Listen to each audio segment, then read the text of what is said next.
So our first speaker is Luba Fein. This is an important thing that's just come up, the European Council and the Misrepresentation of Sex Industry Exploitation. So it's really great to have you on now to update people on what's going on, why it matters, and hopefully what we can do about it. So over to you, Luba. So what happened was that about 3 weeks ago, the Commissioner for Human Rights of the Council of Europe published a statement titled Protecting the Human Rights of Sex Workers. It was a problematic statement that undermines the efforts of hundreds of feminist organizations and dozens of prostitution survivor organizations to eradicate the sex industry. Today, I want to talk to you about this statement. Who is the commissioner? What is the meaning of the statement? Why me and other abolitionists are pissed so much about it? So let's start. First of all, who is the commissioner for human rights of the Council of Europe? The Council of Europe, which includes 46 countries, created the position of Commissioner for Human Rights in 1999. The Commissioner itself does not represent a specific country in Europe. He or she ensures that countries pay attention to and respect human rights.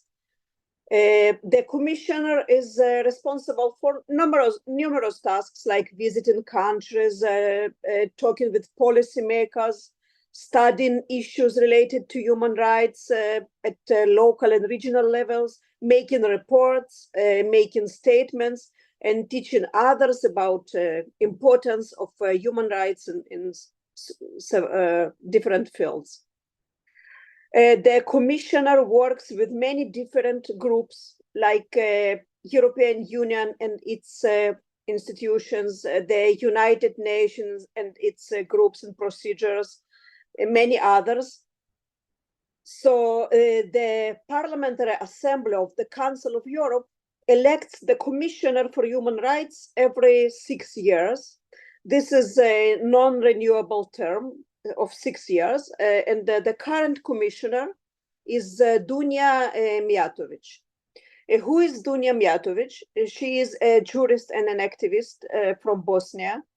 She is an expert on media law and regulation. She served from 2010 to 2017 as the OSCE representative on freedom of the media. And a short time before she's leaving her position and she's going to be replaced by another commissioner, she published this statement that I put in the chat, and I will discuss it now.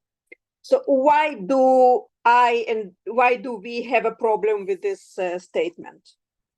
I will analyze the statement soon, but in short, to put it in one paragraph, it supports the existence, normalization, and institutionalization of the sex industry, which we obviously oppose.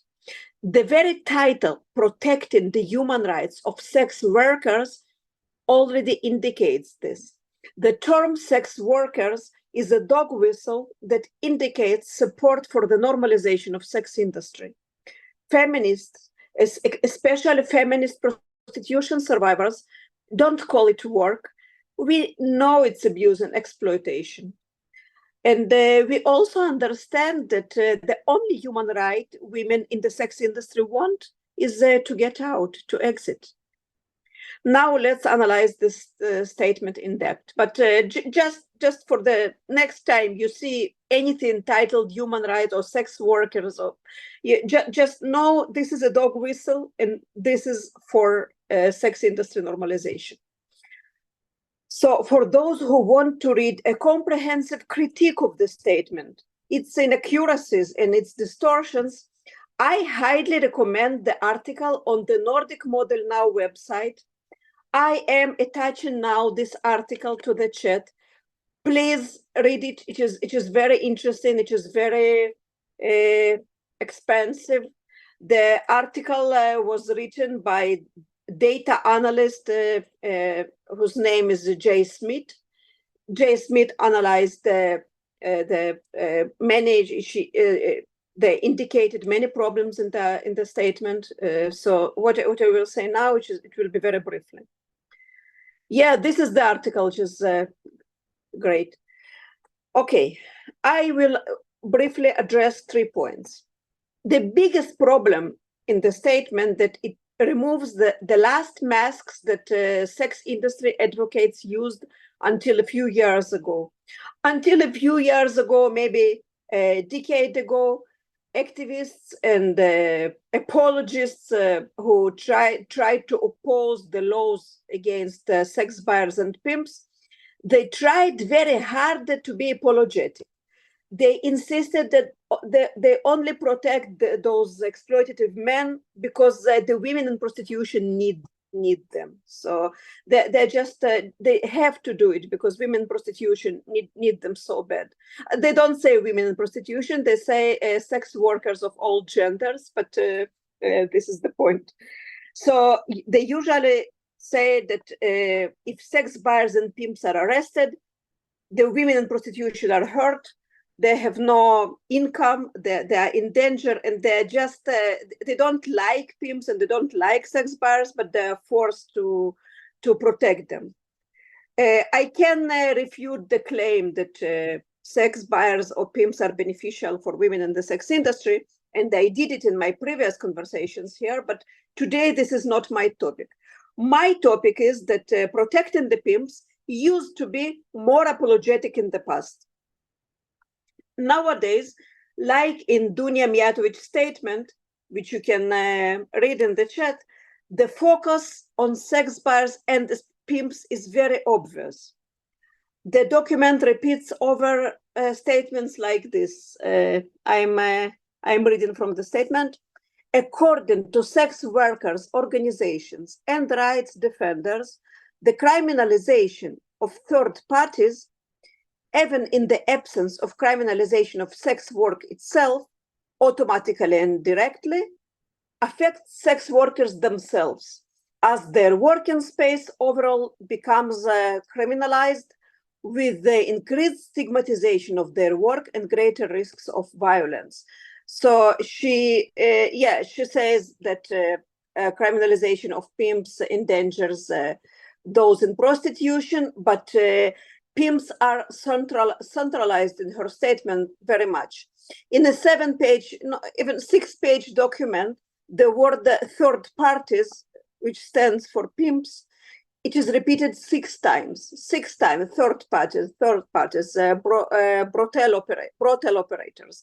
So, in my opinion, there is no much time left until the sex trade, the apologists will say openly, what have they done? They're just running a business. We are going there very fast. So the second problem, centralization of pimps. Now the second problem with the document, that it repeatedly insists that the criminalization of pimps leads to violence against the population in prostitution. It leads to violence and stigmatization. But this claim, it repeats itself, but it is not proven actually in any way. I do not see any country with a liberal legal framework where severe violence does not take place in the sex industry. And I know no country where women in the sex industry do not suffer from stigma. In countries with the legalization that normalizes the sex industry, in New Zealand, several states in Australia, Germany, we witness continuous violence against women in prostitution. And we can also see that most women in prostitution continue to hide their identity even many years after they exit prostitution. So we don't really know any country where women in prostitution say, we are not ashamed, we are proud of doing it. It is stigmatized everywhere. And it is violent everywhere. The violence is in prostitution, not in the legislative framework.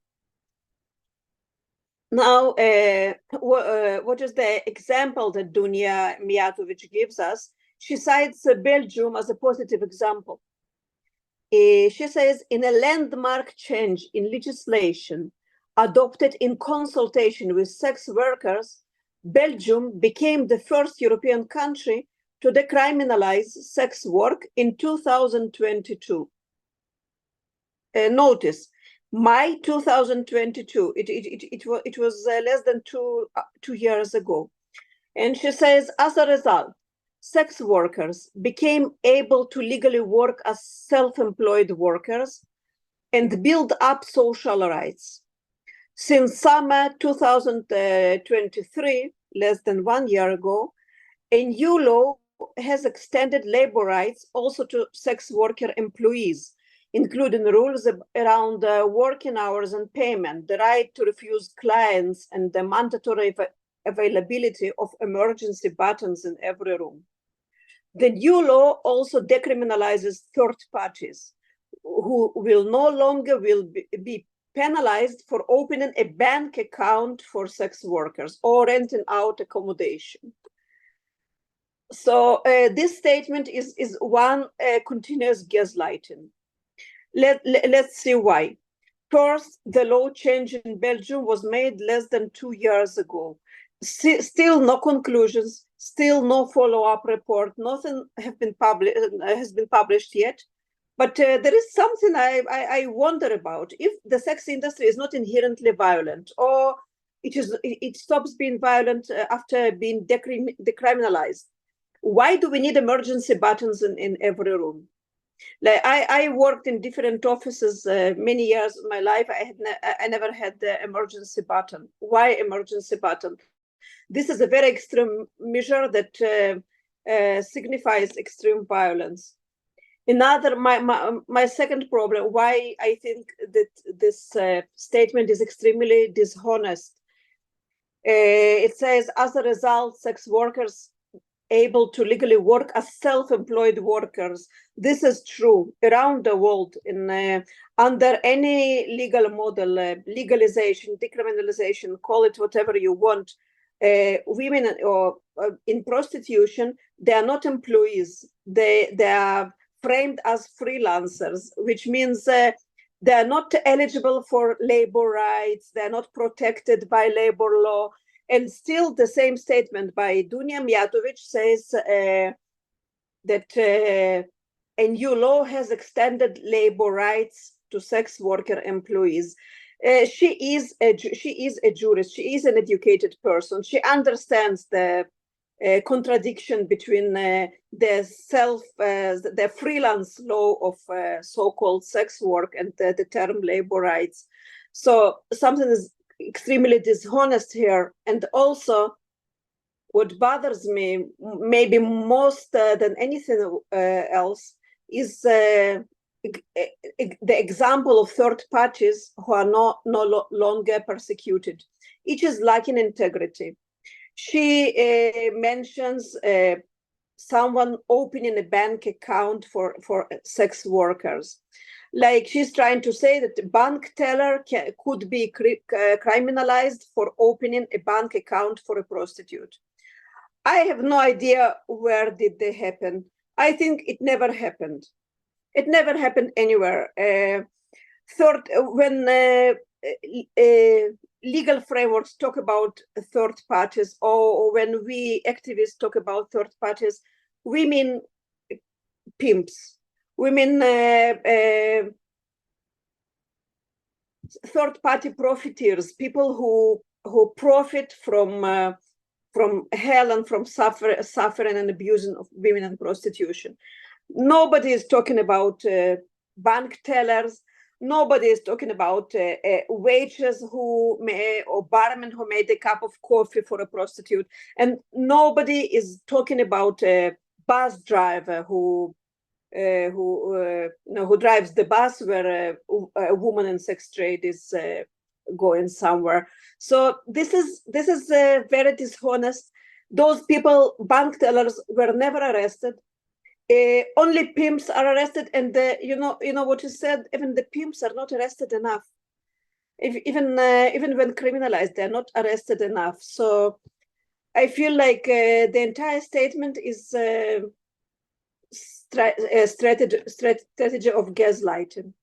And my last problem with this statement, and many similar statements, is the repetition of the claim that this position, it is not of the author of the document, it is not her, it is not by Dunja Mijatović, but it comes from some sex worker organizations. And it sounds like officials, policymakers, people who affect policies, they just asked people who experience the horrors of the sex industry what they really need. And they just posted their wishes. But this is not the case. Because first, sex workers organizations, it's a concept that exists, but they do not necessarily consist of people in prostitution or who have been to prostitution. They have many other stakeholders. They can have pimps, they can have sex buyers. Very often they have academics and activists, people who have not been in prostitution, and now they affect policy change under the title sex worker organizations. And other problem, there are dozens of organizations of the sex industry survivors in the world, but they're never invited and never asked to talk or to advise by officials who believe in the concept of sex work is work. When those officials are asking only for opinion of people who call themselves sex workers or sex worker organizations, this is a source of huge self-selection bias, because they initially they will never invite people who think that sex worker is an offensive and misleading title. And so whoever does not believe in this terminology, like me, you and me, they're silenced. And the last one, majority of the population in prostitution, they are silenced, marginalized women. We, according to conservative estimations, we have between up to 100 million women, men, and children in prostitution around the world. Most of them are very marginalized. They do not speak English. They have no access to the internet. They are terrified. They are threatened, extorted by pimps, who experience this hell every day. And they will never reach the position of talking to the Commissioner for Human Rights of the Council of Europe. You should be very privileged to talk to her. Anyway, so it is very unfair to speak on their behalf and claim that what they want is a business license for their pimp. I am pretty sure they have many other priorities. Thank you for listening to me.